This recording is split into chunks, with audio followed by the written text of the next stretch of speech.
ரெண்டாவது எனக்கு இப்படி ஒரு பையன் இருக்கான், எனக்கு இப்படி ஒரு பொண்ணு என் கூட இருக்கா. நான் ஒரு அமைதியான வாழ்க்கை வாழணும்னு நினைக்கிறேன். அதெல்லாம் இல்லை, அப்படிலாம் நான் வந்து கொலை பண்ணிட்டு இவனை விட்டுட்டு நான் போய் ஜெயிலெலாம் கழித்திக்க முடியாது.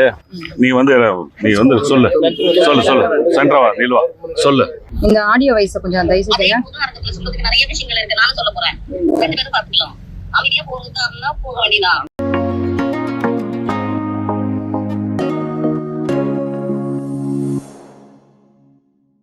எல்லாருக்கும் வணக்கம். நான் உங்க சரவணன்.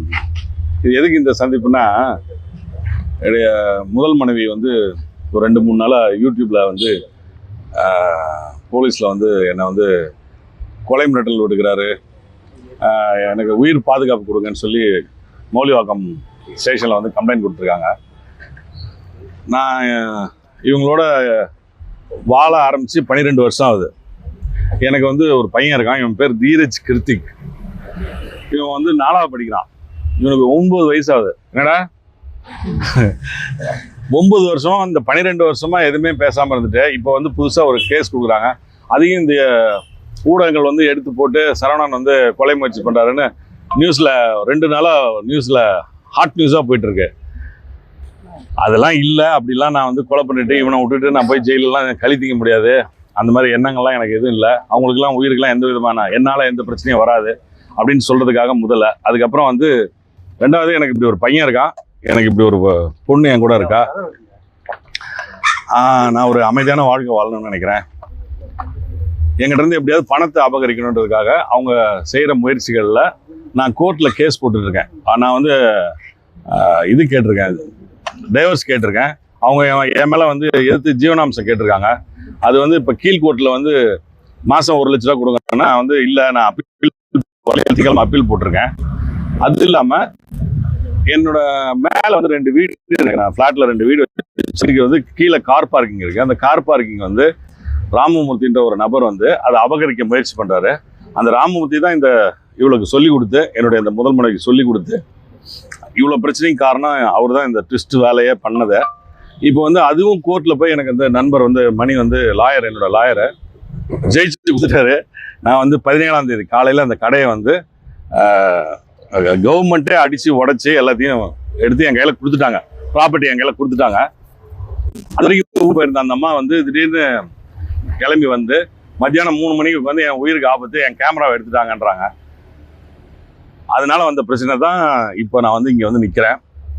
அது மட்டும் இல்லாமல் எனக்கு வந்து என்னோட லாயருக்கு இந்த நேரத்தில் ரொம்ப தேங்க்ஸ் சொல்லணும். நான் அப்பீல் போயிருக்கேன். வேற என்னடா சொல்ல விரும்புற? சொல்லு, நீ சொல்லு. இந்த கடை வந்து கார் பார்க்கிங். ஒரு நிமிஷம், நீ வந்து சொல்லு சொல்லு சொல்லு சென்ட்ரவா நீல்வா சொல்லு. நீ சொல்ல விரும்புறத அழகா சொல்லிடு. இந்த லாஸ்ட் டைம் வந்து பாத்தீங்கன்னா முதல்வர் தனிப்பிரிவுல இவங்க இந்த வீடியோ கொடுத்துருக்காங்க. என்னன்னா இந்த கார் பார்க்கிங் கேட்பதற்கு இவருக்கு வந்து உரிமை இல்லை, இவர் வந்து ரவுடி பண்றாருன்னு ஆல்ரெடி நீங்களே இந்த யூடியூப் சேனல் எல்லாமே வந்து இவங்க ஒரு பேட்டியில வந்து சொல்லியிருந்ததா பாத்திருப்பீங்க. அந்த பிரச்சனை இப்ப 4 வருஷமா கழிச்சு நேற்று 14ஆம் தேதி முந்தா நாள் தான் வந்து பாத்தீங்கன்னா அது வந்து இவருடைய நிலம் தான் சொல்லிட்டு அது வந்து அன்அப்ரூவ்ட்ல அவங்க வந்து போலி டாக்குமெண்ட் பண்ணி அவங்க பத்திரப்பதிவு பண்ணியிருக்காங்க. ஏன்னா இந்த கடை வந்து சாருடையது, கார் பார்க்கிங். அவங்க பண்ணது ஃபோர்ஜரின்னு சொல்லிட்டு நிரூபணமாகி இப்போ வந்து இடிக்கிற சமயத்தில் அவங்க அந்த ராமமூர்த்திங்கிறவரு சாருடைய அந்த ஃப்ரெண்டு, அவருடைய ஃப்ரெண்டாக இருந்து அவர் வந்து போலி டாக்குமெண்ட் பண்ணி அவங்க ஒய்ஃப் பேரில் அந்த கடையை வந்து டாக்குமெண்ட் பண்ணது. அந்த 4 வருஷமா கேஸ் முடிஞ்சு இப்போ வந்து சார் பக்கம் வந்து தீர்ப்பான பிறகு திடீர்னு அவங்க 10 நாள் கழிச்சு வந்து பாத்தீங்கன்னா இது வந்து சார் வந்து கொலை மிரட்டல் விடுறாங்க அப்படின்னு சொல்லிட்டு இப்போ அவங்க வந்து எதுவும் பண்ண முடியல, அந்த எதிரிகளை எதுவும் பண்ண முடியல. இவங்க அவங்கள வந்து காப்பாத்துறாங்க. அவங்களுக்கு கடை வேணும், இவங்களுக்கு வீடு வேணும். அதனால 2 பேரும் என்ன பண்ணாங்க, சேர்ந்து சரவணன் சார் மீது எப்படி பழி போடலான்னு சொல்லிட்டு தான் இந்த கார் பார்க்கிங் பிரச்சனையே வேண்டாம், முடிஞ்சிருச்சு, அவர் பக்கம் சாதகம் ஆயிடுச்சு. இதுக்கப்புறம் இதை வந்து உயிருக்கு பாதுகாப்பா உன் பேர்ல கொண்டு வந்து அந்த கேமரா வைக்கிற மாதிரி பிரச்சனை பண்ணுங்கன்னு சொல்லிட்டு முந்தா நாள் நைட்ல இருந்து அவங்க பாத்தீங்கன்னா கேமரா எடுத்துட்டாங்க அப்படின்னு ஆரம்பிச்சு புதுசா வந்து என்ன கொலை பண்றாங்க செய்யறாங்க அப்படின்னு சொல்லிட்டு பேட்டி சொல்லிட்டு இருக்காங்க. அதையும் நீங்க போட்டுட்டு தான் இருக்கீங்க. அது கிடையாது, உண்மை கிடையாது. அந்த கடையில வந்து அந்த சி பிளாக் ABC 3 பிளாக் இருக்குது. சி பிளாக்ல இருந்து பாத்தீங்கன்னா என்ட்ரன்ஸ்ல ஒரு கேமரா, கார் நிப்பாட்டுற ஒரு இடத்துல கேமரா, எங்க வீட்டு என்ட்ரன்ஸ்ல ஒரு கேமரா, 3 கேமரா வச்சிருந்தாங்க.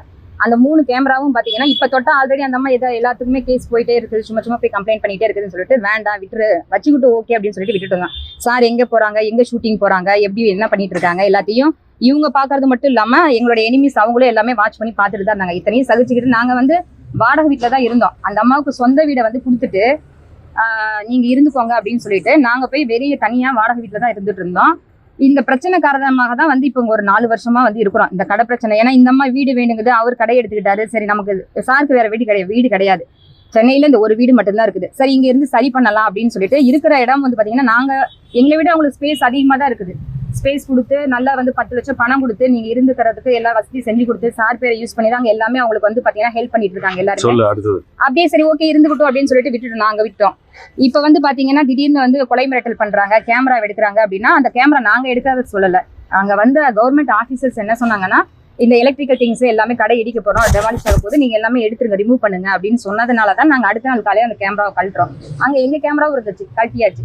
கலெக்டினோடனே வந்து பாத்தீங்க அப்படின்னா இவங்க வந்து கேமரா வந்து எனக்கு வேணும், உயிர் பாதுகாப்பாக வச்சிருக்கேன் அப்படிங்கிறதுக்காக அவங்க வந்து போலியான புகார்கள் தந்துட்டு இருக்காங்க. அது உண்மை கிடையாது. இப்போ இன்னொன்னு என்ன அப்படின்னா அவங்களுக்கு வந்து ஒரு வீடியோ காமிக்கிறேங்க. குடிப்பழக்கம் சொல்றியா? இது இல்ல குடிப்பழக்கம் இல்ல. இந்த ஆடியோ வாய்ஸ் கொஞ்சம் தயவு செய்து சொல்றதுக்கு நிறைய விஷயங்கள் இருக்கு, நானும் சொல்ல போறேன். 2 பேரும் பாத்துக்கலாம். அமைதியா போறதுன்னா போக வேண்டியதான். இந்த மாதிரி பிரச்சனை தனியா அனுப்பிச்சுடுறேன். பிரச்சனை பண்ணணும்னா பாத்துக்கலாம். சரவணன் சித்தப்புன்னா எல்லாருக்குமே தெரியும், என்ன யாருக்குமே தெரியாது. நான் வந்து அவங்களுக்கு ஒரே காரணம் என்னன்னா இவங்க கிட்ட இருந்து அமௌண்ட் வாங்கணும். நிறைய வீடியோக்களோட லாஸ்ட் டைம் கூட சொல்லியிருப்பாங்க சிங்கிள் செட்டில்மெண்ட் எனக்கு வேணும், பணம் வேணும்ட்டு. ஆல்ரெடி பணம் கொடுத்துருக்குறோம், 10 லட்சம் கொடுத்துருக்குறோம். மீதி கொஞ்சம் டைம் கொடுங்க, அந்த வீடு வச்சு ஏதாவது ஒன்று ரெடி பண்ணி தராங்கிறோம். ஆனா இல்ல எனக்கு இமீடியட்டா பணம் வேணும். அப்போ அப்படியே வீடு விற்கிறதுனாலும் அதுக்கும் விட மாட்டேங்கிறாங்க. மேற்கொண்டு எங்களுக்கு தான் அவங்க பிரச்சனை தந்துகிட்டே இருக்கிறாங்க. நாங்க எதுவுமே கம்ப்ளைண்ட் கொடுக்கறது இல்லை. எல்லாத்துக்குமே நிறைய வீடியோ லாஸ்ட் டைம் கூட கேட்டை தள்ளிட்டு போனாங்க, அப்படி பண்ணாங்கன்னு அந்த வீடியோ கொடுத்தாங்க. அந்த அம்மா கிரில் கேட்டை பிடிச்சி இப்படி நின்றுகிட்டு என்னையே தான் நசுக்குனாங்க. நான் தான் வெளியில பையனுக்கு லஞ்ச் கொடுக்க போகணும்னு சொல்லிட்டு வேகமா நான் வந்துட்டேன். இது மாதிரி நிறைய மேலும் அவங்க வந்து குடிப்பழக்கம் அவங்க வந்து எனக்கு கல்யாணம் பண்றதுக்கு முன்னாடியில இருந்தே இருக்குது அவங்களுக்கு நிறைய. அதெல்லாம் சார் வந்து வெளியில சொல்ல வேண்டாம் அப்படின்னு சொல்லிட்டு விட்டாச்சு. நிறைய ஹாஸ்பிட்டல் அட்மிட் பண்ண அவங்க போட்டோஸ் இங்க பாருங்க. வந்து பாத்தீங்கன்னா நான் ஹாஸ்பிட்டல் அவங்கள வந்து குழந்தைய வச்சுட்டு கூட நான் வந்து அட்மிட் பண்ணி அவங்கள வந்து பாத்துக்கிட்டேன். ஒருத்தருக்கு அனுப்பிடுறேன். இந்த இதெல்லாம் வந்து பாத்தீங்கன்னா அவங்கள வச்சு காப்பாத்தி ஒவ்வொரு தரையும் ஹாஸ்பிட்டல் 3-4 ஹாஸ்பிட்டல்ல வச்சு ஒரு ரூம் ரெண்ட் 2500 ரூபாய் கொடுத்து ஒவ்வொரு தரையும் அவங்கள நாங்க காப்பாத்தி விட்டோம். இன்னைக்கு வந்து அவங்கள கொலை பண்ணிட்டு நாங்க வந்துட்டு எல்லாருமே என்ன நாங்க அப்படின்னு அறிவில்லாதவங்களை அவங்கள கொலை பண்ணி நாங்க வாழ போறதுக்கு மறுபடியும் மேற்கொண்டு கொடுக்கறதுக்கு கம்ப்ளைண்ட் எதுவும் இல்லை அவங்க கிட்ட. அதனால எங்களை வந்து கொலை பண்ண போறாங்க அப்படின்னு சொல்றது. இந்த மாதிரி ஆப்போசிட்லயே வந்துட்டு நின்றுகிட்டு பாக்குறது. நாங்க ஏதாவது கேட்க போனா உடனே கேமரா எடுத்து வச்சு வீடியோ எடுத்து வச்சுட்டு போடுறது. மாங்காடு ஸ்டேஷன்ல இது மாதிரி 1008 கம்ப்ளைண்ட் கொடுத்துட்டாங்க. ஒவ்வொரு சரி வேண்டாம்ட்டு சார் வந்துட்டு ஒர்க் இருக்குது, நம்ம வந்து அந்த அம்மா ஒர்க் இல்லை, நைட்டு 10 மணி ஆனாலும் வெளியில வந்துட்டு போயிட்டு பேக் மாட்டிட்டு வந்துட்டு ட்ரிங்க்ஸ் போட்டுட்டு வேணும்னே வெளியில சேர் போட்டு உட்காந்துட்டு வீடியோ எடுத்துட்டு இருக்காங்க. இதெல்லாம் வந்து லாஸ்ட் டைம் அந்த கிரில் உடைச்ச விஷயம் கூட லாஸ்ட் டைம் யூடியூப்ல ரொம்ப ஃபேமஸ் ஆனதுங்க. சார் வந்துட்டு அந்த கேட் தட்டிட்டு இருந்தாங்க. அது வந்து பாத்தீங்கன்னா அதுக்கு ஒரு வீடியோ நான் வச்சிருக்கேன் உங்களுக்கு. அவங்க வந்து வெளியிலேயே செயின் போட்டு எல்லாம் கட்டிக்கிட்டு நின்றுட்டு இருந்தாங்க. சாரை பாக்குறதுக்கு நிறைய செலிபிரிட்டிஸ் வீட்டுக்கு வருவாங்க. அதுக்காக இதை இங்க வைக்காத, நீ எடுத்துக்கோ எடு அப்படின்னு சொல்றத அதுக்கு ஒரு கேமரா வச்சு அதுக்கு ஒரு கம்ப்ளைண்டா கொடுத்துட்டு இருந்தாங்க. அவ்வளவுதான். இது மாதிரி நிறைய வந்து பாத்தீங்கன்னா மேற்கொண்டு சார் மேல இந்த மாதிரி கம்ப்ளைண்ட் தரத நீங்களும் வந்து தெரியாம சார் கொலை பண்ண போறாரா சரவணன் ஃபர்ஸ்ட் ஒய்ஃப் அப்படின்னு போட வேண்டாம். அந்த மாதிரி கொலை பண்ற ஐடியால நாங்க கிடையாது. அவங்கள வீடு கொடுத்து காசு கொடுத்து இன்னும் சரவணன் சார் பாதுகாப்புல தான் அவங்க வந்து இருந்துட்டு இருக்காங்க. என்னோட வீட்டுல தான் இருக்காங்க. என்ன நான் தான் அந்த வீட்டுக்கே லோன் கட்டிட்டு இருக்கேன். இன்னும் 36 லட்சம் லோன் இருக்கு. 2 வீடு என்னதுதான் என் பேர்ல தான் இருக்கு. நம்ம சிஎம் செல்ஃப் பிரிவுல போய் சொன்னாங்க நான் தான் அந்த வீட்டுக்கு லோன் கட்டுறேன் அப்படின்னு சொல்லிட்டு. அவங்க கிட்ட சொல்லுங்க அந்த லோன் யாரு கட்டுறாங்க சார். நீங்க கம்ப்ளைண்ட் கொடுத்தீங்க, போலீஸ் என்ன சொல்லிருக்காங்க? போலீஸ் வந்து நான் இந்த மாதிரி